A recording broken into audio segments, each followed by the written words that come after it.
Ian Lindsay of Lindsay and Associates has played an active role in the local community since 1979. He has been with RE/MAX, Vancouver Island's most advanced real estate business network since 1996, marketing and selling residential, rural, strata, recreational, investment and project development real estate. Ian has received several awards recognizing his exceptional community commitment locally, as well as awards for outstanding performance and achievement from both RE/MAX International and the Vancouver Island Real Estate Board. You'll find true real estate professionals at ianlindsay.ca. Here come Peter, here comes Dave. Oh, listen. Bringing stories, making waves, no missing. Spinning tales in the podcast cave, so sweet. Laughs and insights everywhere, what a treat. Peter and Dave, they're on the mics, all right. Join the ride, it's gonna feel just right. It's the Pulse Podcast, folks. Seems we're number one with island snowbirds in Mexico. Welcome to the Caped Crusader, Peter McCully. And he's Dave, boy, I wonder, Graham. On this episode, we'll be chatting with you, folks on the street. We wanted to know, what do you think of Donald Trump's invitation for Canada to become the 51st state? And would you like to see another Canadian Prime Minister from British Columbia? I'm in. Yeah? Yeah. You could see the value to that? I can. Yeah, I do. Not 100% sure about it, but at the same time, I don't see why not. I'm not a huge fan of him personally, but I don't object to his promises, his mandate. I think he's on track. Yeah, I'm excited actually about the future and optimistic. We'll also talk to Shari Ulrich of BTU, Bentall, Taylor, Ulrich. The trio is appearing in Nanaimo and Parksville in late January. It's not about me, it's about the music and how amazing music is in its power to make us feel a huge range of emotions. I feel so honored to get to do that, to get to create that sound that I lay out in between me and the audience, and we get to have an experience with it. I'm having an experience with it, and that's why they're having an experience with it. Congratulations to our latest winner with Amber Locker identifying the location of the Tickle Trunk. It was a bit of a challenging round. I spoke of a place where the clues of what happened still remain entangled in the roots of the trees. It's known as the Nanoose Brickyard, and you can still see bricks in place if you travel there on foot or by kayak. And now we have next clue coming up for the next round of the Tickle Trunk location. They're not worth anything as currency, but you'll find them on the beaches of PQB. Instead of a tickle trunk, maybe we should say you'll have a treasure chest full of these. So if you think you know what they are, send us an email to contest@thepulsecommunity.ca. You could win a $25 gift certificate from the folks at Thrifty Foods. The Pulse Community Podcast is brought to you in part by Windsor Plywood in French Creek. They specialize in hard-to-source interior and exterior home finishing products, including flooring, doors, moldings, exterior project materials, such as yellow cedar. Windsor Plywood French Creek carries high-quality, responsibly sourced products, and they are committed to providing outstanding value and personalized one-on-one service to all of their customers. Homeowners, do-it-yourselfers, renovators, builders, designers, craftsmen, and contractors, regardless of the type or size of your project, Windsor can help you bring your vision to life from start to finish. Let Windsor Plywood in French Creek help you with your renovation, new build, or building project. Visit them online or call 752-3122. At Thrifty Foods, we love to help nonprofits, charities, schools, and local organizations in our communities. Our Thrifty Foods Smile Card bulk program allows organizations who shop at Thrifty Foods to immediately save up to 6% on the purchase of Thrifty Foods Smile Cards in bulk. These savings allow you to keep more money in your organization's pockets. Ask for details at Thrifty Foods in Parksville, a proud sponsor of the Pulse Podcast with Peter and Dave. We have some interesting guests for you in upcoming podcast episodes. We'll be chatting with Taimi Mulder, who is an earthquake seismologist, about the big one and what makes Vancouver Island a hotspot for seismic activity.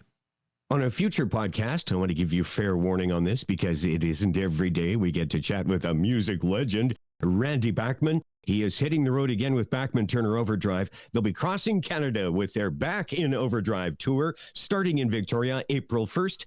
And on today's podcast, we'll be chatting with another musician who's been around for a little while, Shari Ulrich of BTU. That's Bentall Taylor Ulrich. Ed Willis was a regular columnist for the province newspaper and covered the Vancouver Canucks.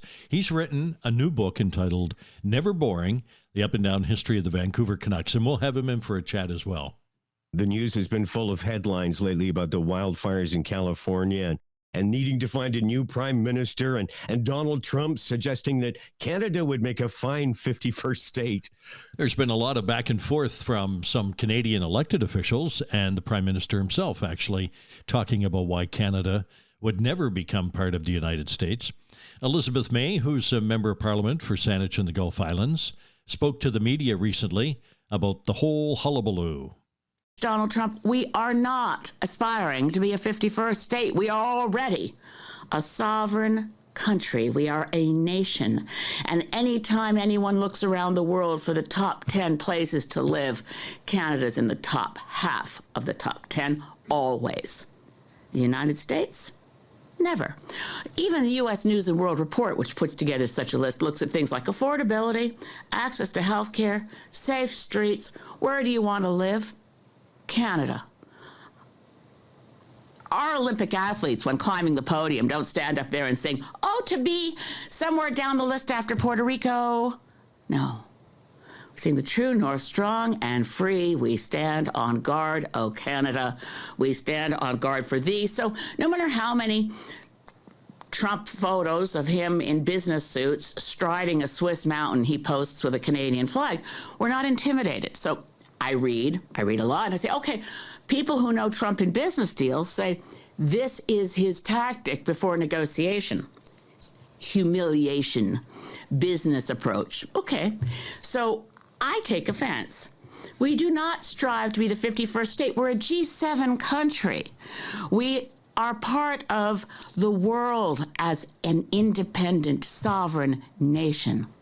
So no, sorry. And I really also take offense, sorry, Mr. Trump, took offense to your idea that Pierre Poilievre wasn't good enough to lead the Conservatives. Wayne Gretzky, I mean, he's great. He is the great one. He skates to where the puck is going. It's not going to MAGA. The puck is on a Canadian ice rink. And by the way, Mr. Trump, please, before making public pronouncements that Wayne Gretzky should run for prime minister, give yourself or get yourself a briefing on the nature of parliamentary democracy, a Westminster parliamentary system, and a constitutional monarchy where no one runs for prime minister.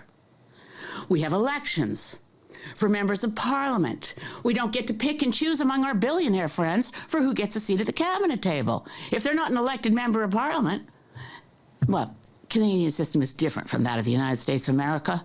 I suggest that Mr. Trump find one of his grandchildren's school books and look at the year 1776, which may explain a few things to him about why our systems of government are different.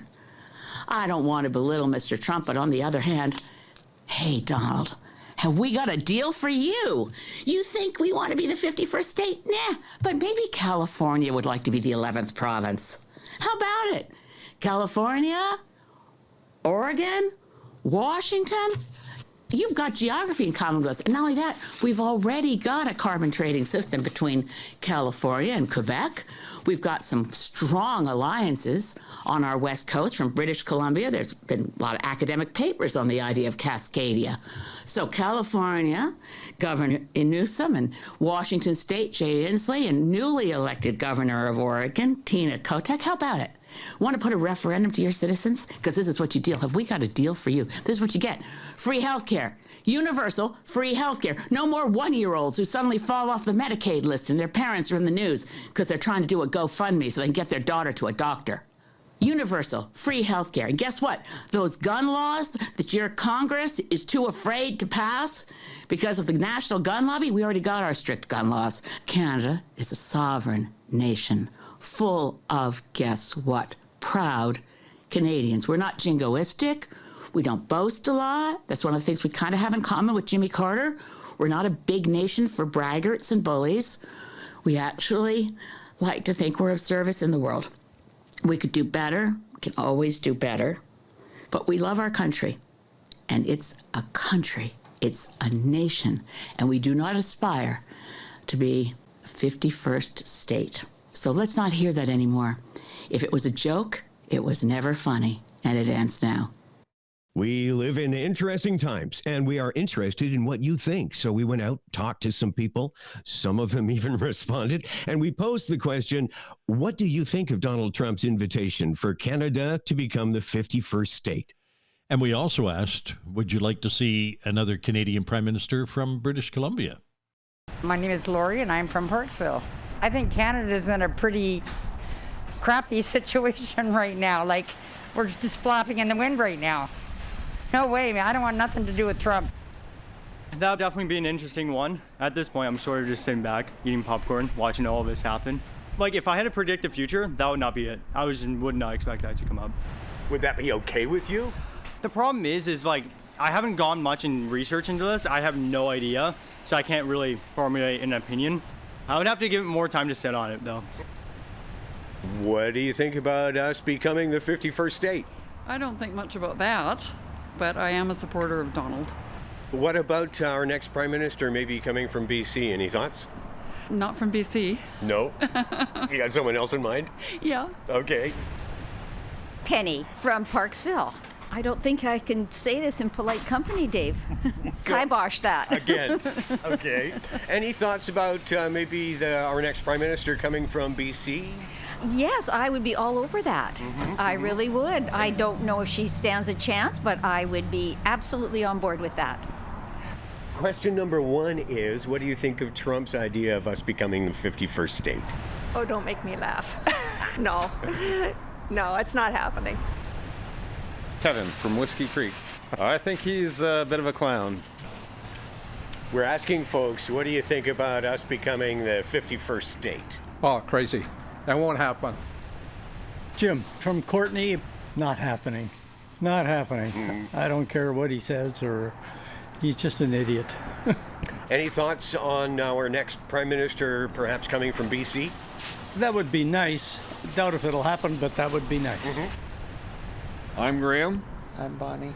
Everybody just playing a game. You pay nothing, pay no attention. Why is everybody responding to him? He just wants to get everybody going on our hydro.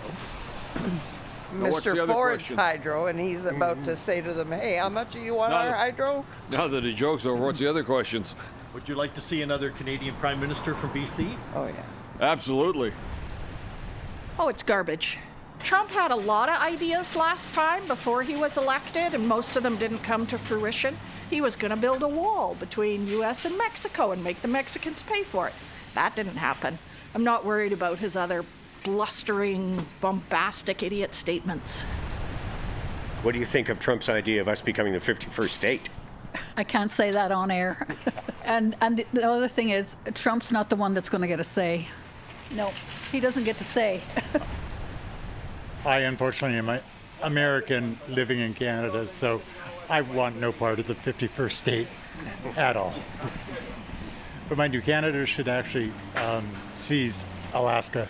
Yeah, forget about Vermont and all that. Take Alaska. What do you think of Trump's idea we become the 51st state? Yeah, no, never. He's an idiot. Yeah, no. Have you any thoughts or hopes that our next prime minister might be from BC? Sure. Might help. Yeah, we get shortchanged from the east all the time, it seems. So, yeah, we don't have much say. So, yeah, that'd be good. What do you think of Trump's proposal we become the 51st state? It's crazy, very crazy. I don't take him seriously at any time, so, but you never know, right? You never know. I don't trust him. What do you think? I try not to think about that. It's a level of absurdity that just is totally stupid. It's all smoke and mirrors. You just want to make me laugh. Oh, there's nothing more to say. I think we should take California and make it part of Canada. Tit for tat. As they're busy playing with Greenland, maybe they won't notice. My name's Matt. I think people's reactions say they haven't read his first book. This is his game plan. He does this. Remember Rocket Man? What did he get them to do? They shook hands, didn't they? We're falling for it again. That's what I think. We're falling for it again.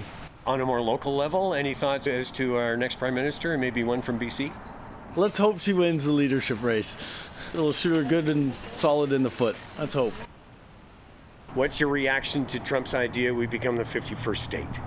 I'm in. Yeah? Yeah. You can see the value to that? I can. Yeah, I do. Not 100% sure about it, but at the same time, I don't see why not. I'm not a huge fan of him personally, but I don't object to his promises, his mandate.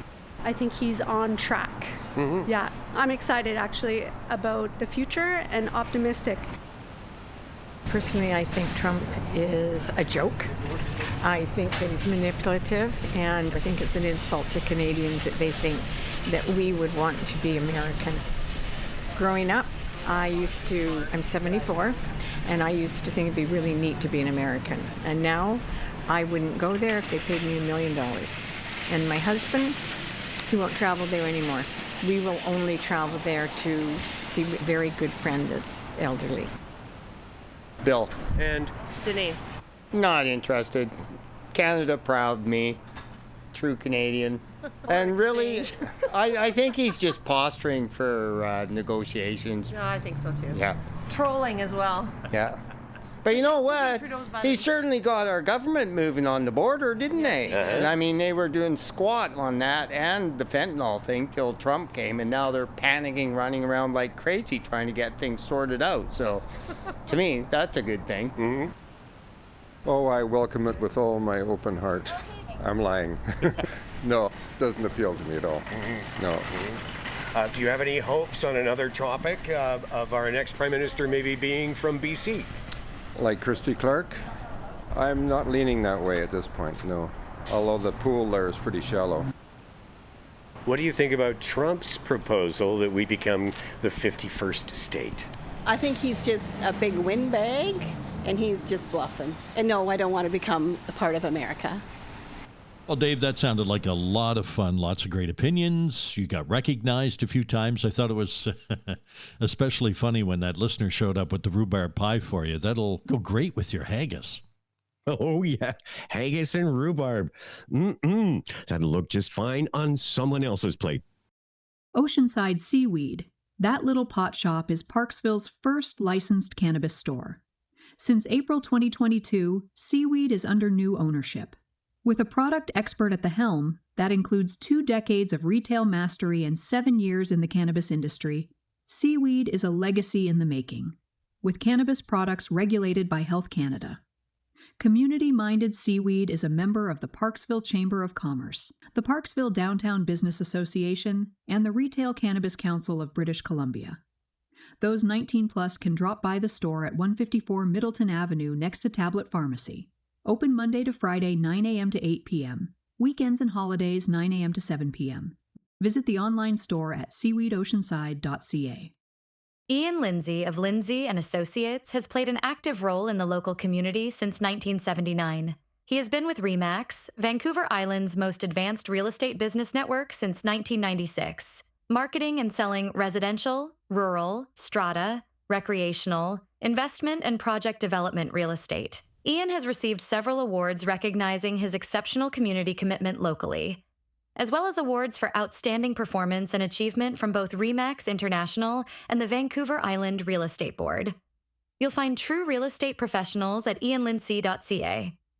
Ian Lindsay, one of 4 local recipients, along with Susanna Newton, Verna Jenkins, and Pat Weber. They all received the King Charles III Coronation Medal for their extraordinary contributions to the community.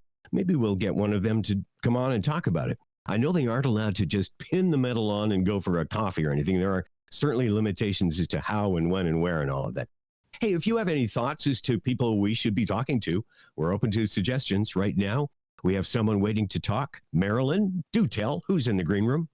Shari Ulrich of Bowen Island has been performing in British Columbia since the early 70s. A member of the band Pied Pumkin and the Hometown Band, she has a knack for attracting great musical partners, Bill Henderson, Barney Bentall, Tom Taylor, and Roy Forbes, to name just a few. Thanks for chatting with us today, Shari. Very happy to be here, Peter. BTU is back on the road, not to be confused with BTO, of course, Bachman Turner Overdrive, who are also back on the road. So different. So different. Your version is yourself, Bernie Bentall, and Tom Taylor.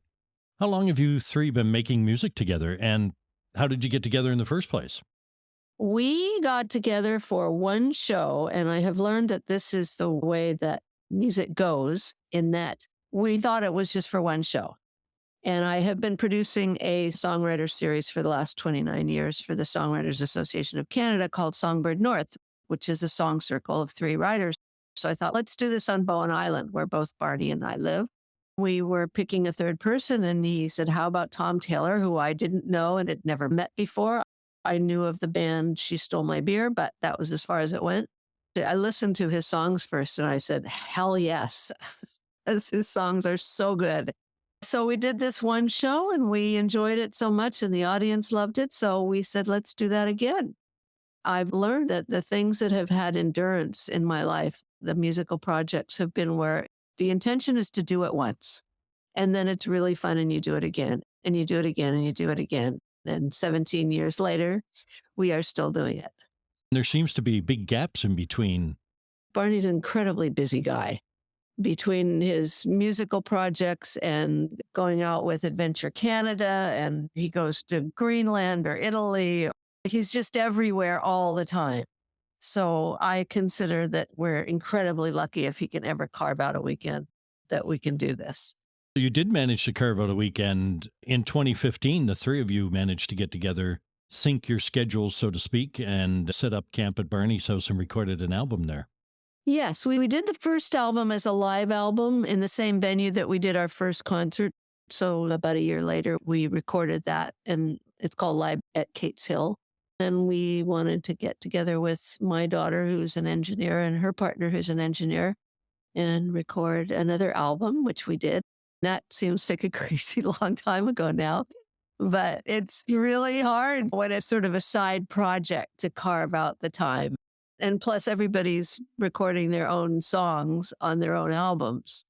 Of course, I think most of the songs that we've recorded have been recorded on one of our albums already, but a BTU version is always very different and a different kind of rich. So we dove in and did it, and it was very satisfying, and it's out in the world, and someday we may do another. That was going to be my next question. Will there be another album? I hope so. We mumble about it from time to time. But again, so often either Tom or Barney have just recorded an album, or they're just going into the studio. Both of them are very prolific that way, and just dive in at the drop of a hat to make a new record. And I'm a little more ponderous than that, both writing and recording. You've played with Barney Bentall and another popular band, the High Bar Gang. That was another unexpected. I didn't know Barney was in the band when Colin Nairn asked me if I was interested in doing it. So that was a great surprise because, of course, I already knew how much fun it was to play with him. That's been, gosh, maybe you've done the math, maybe 12 years that we've been doing that. And again, I have learned over time that I should just say yes. Whatever it is, I should just say yes. Frankly, it has never backfired. And it's always turns into something that I'm just so glad I said yes to. So certainly the High Bar Gang is that. High Bar Gang is primarily old-time bluegrass, or maybe new bluegrass, newgrass as they're calling it. It's all over the map. Colin is a huge fan of that genre, and Barney to some extent too, and I've certainly learned to be, because I'd never done any cover tunes in my career. So we are covering other people's music, but we are writing our own as well for the band. So it's very fun. Lots of fiddling and, of course, gorgeous harmonies. My favorite part. You mentioned Tom Taylor's band, and I love the name. She Stole My Beer.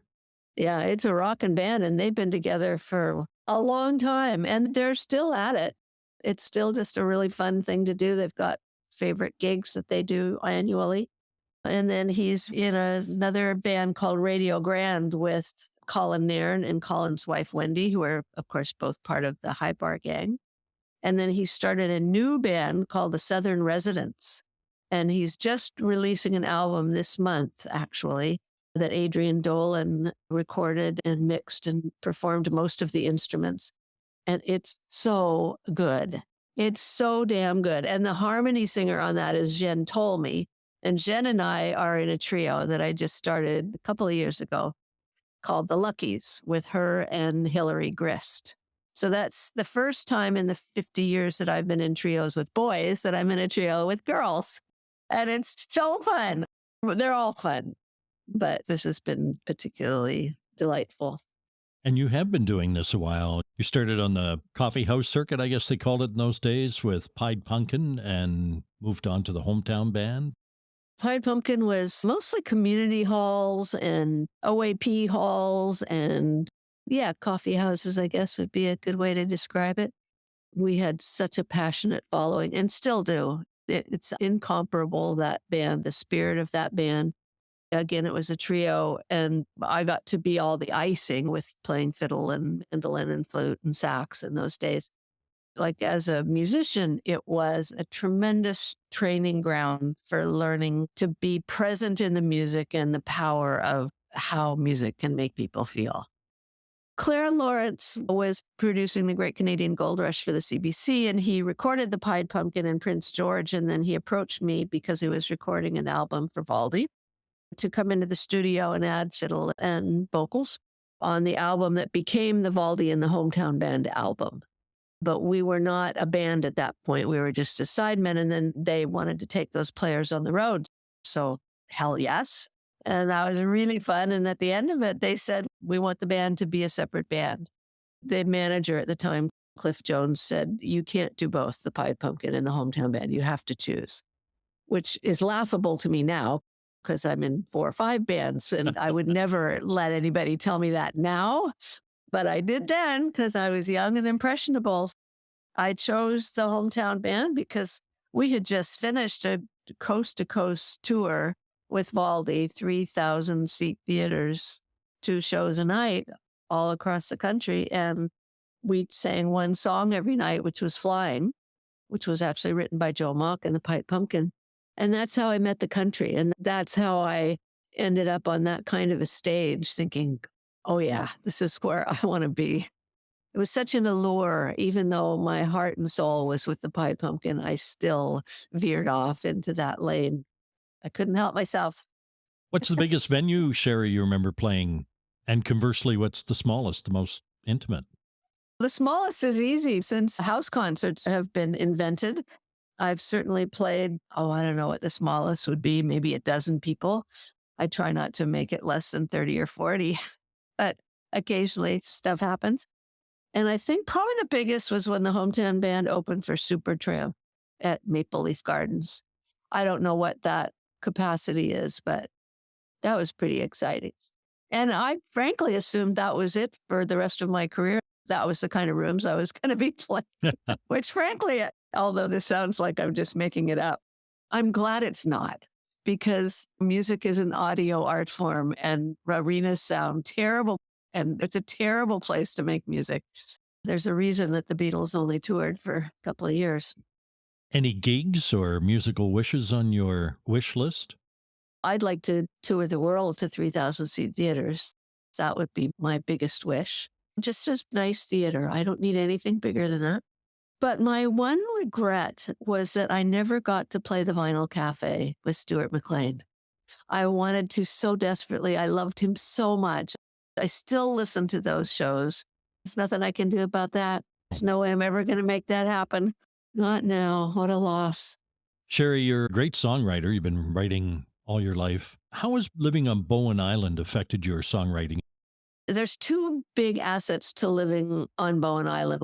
One is that I live there alone, and solitude is really key to the process for me. It just is.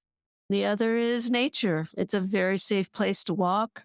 I do most of my lyric writing when I'm walking in the woods, and there's lots of woods there. It's a very comfortable place to be alone. Any idea how many songs you've written over the years? And do you remember the first one? I remember the first one better than I remember how many. I don't actually know. Maybe a couple hundred. The first 30 songs that I wrote were on my first 3 albums. And I never wrote any excess. I have since, but not much.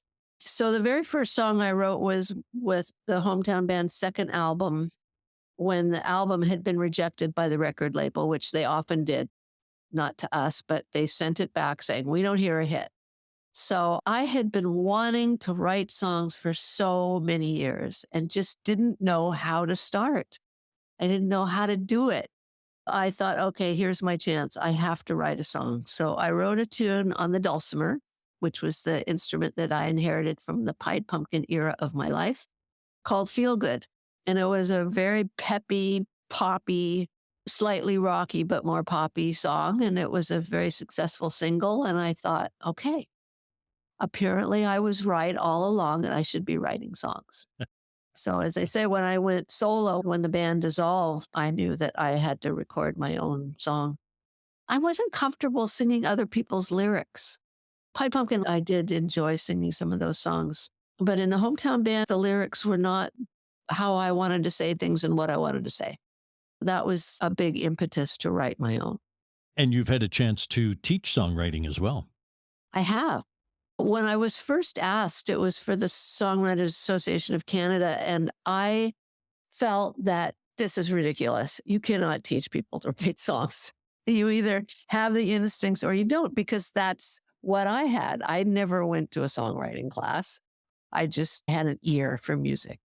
Like basically that my entire career rests on the fact that I have an ear for music. I was born with it, and that's all there is to it. I learned by being asked to teach it that the things that I knew instinctively had a reason that they worked.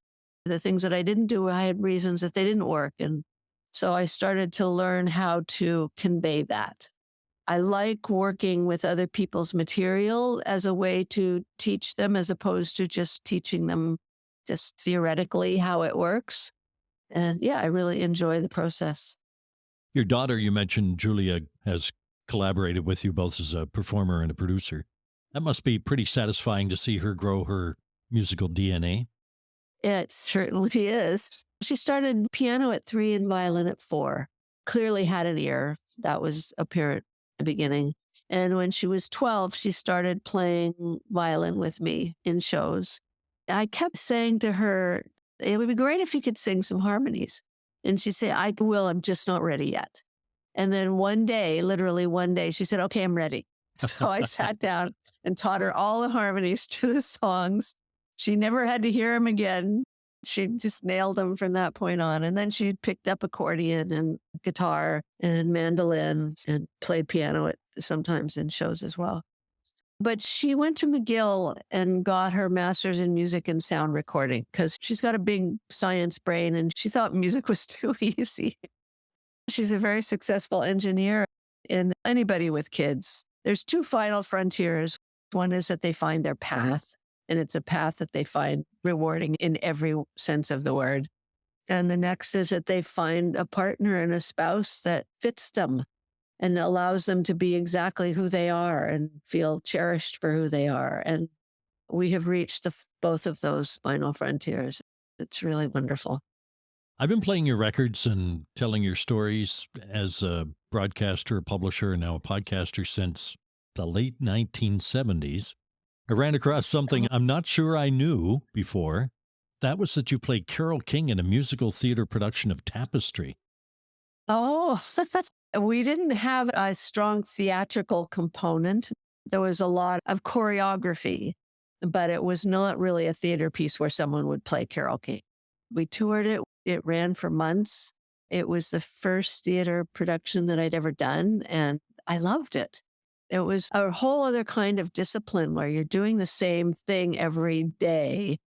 The challenge is to give it the same spark that you would if you'd never done it before, but with more confidence, and execute it perfectly and still have it have that life.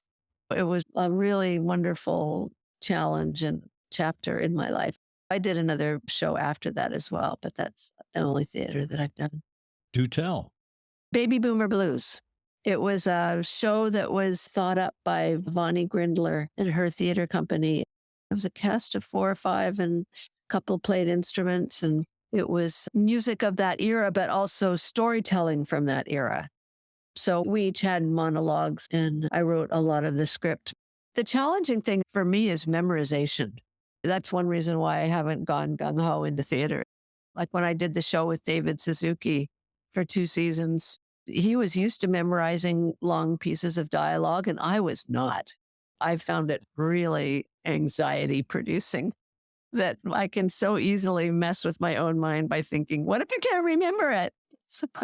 I did a couple of things in theater, not musical theater, spoken word. There was no room on the palms of my hands because that's where I had all my words written down. Yeah, it's really hard, but I did master it. I don't know if I still could. Shari, you've been living on Bowen Island for many years, and you're originally from California, San Rafael, just north of San Francisco. I imagine you've been keeping an eye on what's been happening with wildfires in the state?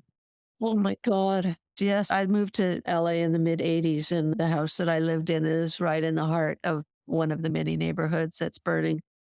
We've seen it coming. We just haven't seen it to this extent. We have in other parts of the world. And of course, when it's so close to home, it's terrifying. I don't want to be that person who says they tried to warn us, but they did try and warn us. And there are repercussions that are unprecedented that we are experiencing. And it's heartbreaking and it's terrifying. Any advice for aspiring musicians and songwriters, Shari, other than grow your own producer? Well, I don't think you're obligated to do that. You can still have a thriving career without doing that. I have lots of advice. I don't even know where to start, so I won't give it all. But to remember that the thing that you have over anybody else, because we're so prone to comparing ourselves to other people, the only thing we have is that we are us. There's no one else like us. We are unique, and that is our edge. And we don't have to think about it beyond that. We don't have to try any harder than that. We just have to be ourselves. And the same goes for being on stage. I was very uncomfortable on stage talking. I was never uncomfortable playing, but I didn't know how to be with the audience as a sort of hosting an evening.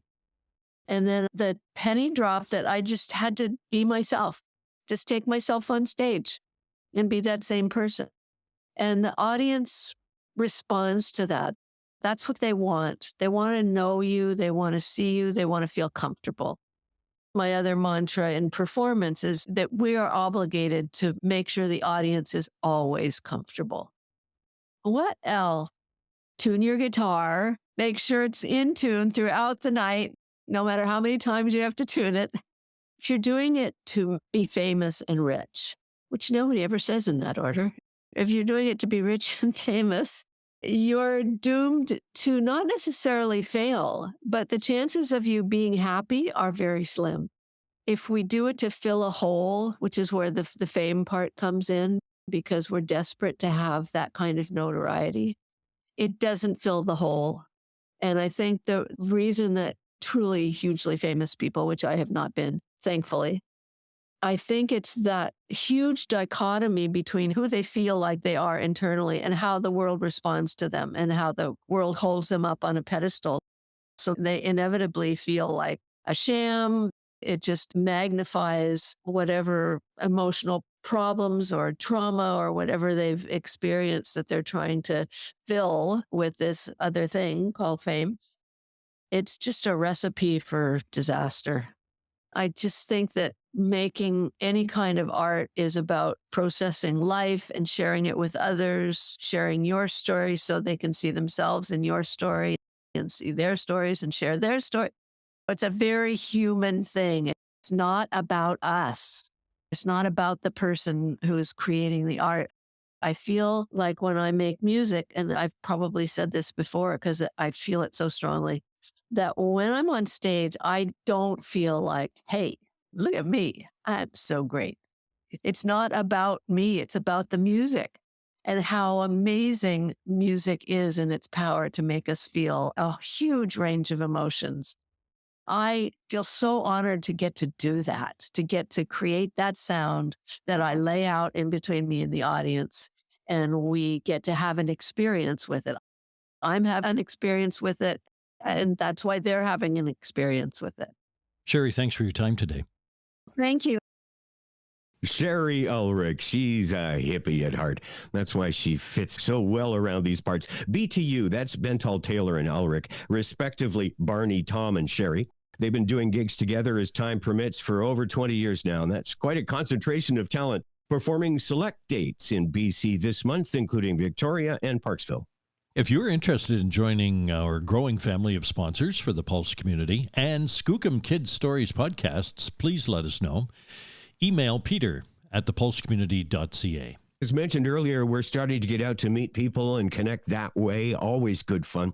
But we're always keeping the door open to hear from you, however. And we have one way, our Speak to Us online link. You can use your phone or your computer, speak to us that way, or you can text us. Comments, questions, answers, suggestions, we're ready. Just click the link. Dave, we're getting closer and closer to Robbie Burns Day. I had a call from one of your neighbors, though, asking me very politely if I could ask you not to learn the bagpipes at 9 o'clock at night. That's amazing you should mention that, because literally when I was a kid, I had a neighbor who decided to teach himself the bagpipes, and he would go into his backyard to practice. Our backyards all adjoined. There was no safe space. And yeah, I could literally, from my bedroom window, throw a rock into his yard. And I think the thought might have crossed my mind as he would squeal and lurch about marching and blowing and squeezing, making all these noises. But, in time, of course, it began to coalesce into something resembling music. But it does point to the problem. There are a few safe spaces for learning the pipes.